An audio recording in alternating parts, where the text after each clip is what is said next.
आज मी निघाली नाही आणि श्रीशाचं एकच म्हणणं बरं का, थांब मम्मी जरा आवरून मी निघाले. आता आले स्टँडवर. बस काय येतच नव्हती बरं का. बस आली, आम्ही दोघी बसून घेतलो, निघालो तर पुढच्या प्रवासाला. तिकीट वगैरे काढून घेतलो. चला म्हणलं.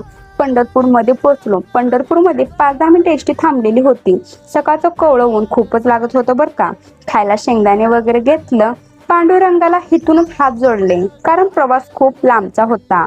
आता आली सोलापुरात. इथे पण बस येत नव्हती. श्रीशा हात बांधून उभी होती. बसले, बस मध्ये निघाले. आता हे आलं माझं माहेर, माझं गाव. भैया न्यायला आला होता. मी निघाले घरी. वहिनीची थोडी तब्येत बरी नव्हती म्हणून मी गावी आलेले होते. बोलणं वगैरे सगळ्यांचं झालं. गप्पा वगैरे सगळ्यांच्या रंगल्या होत्या. जेवण वगैरे सगळे करून घेतलं. माहेर जवळ असो किंवा लांब, पण माहेरी आल्यावर जे मनाला सुख मिळतं ते जगात कुठेही मिळत नाही बरं का. म्हणूनच म्हणतात, माहेरची सर दुसरीकडे कुठेच नाही.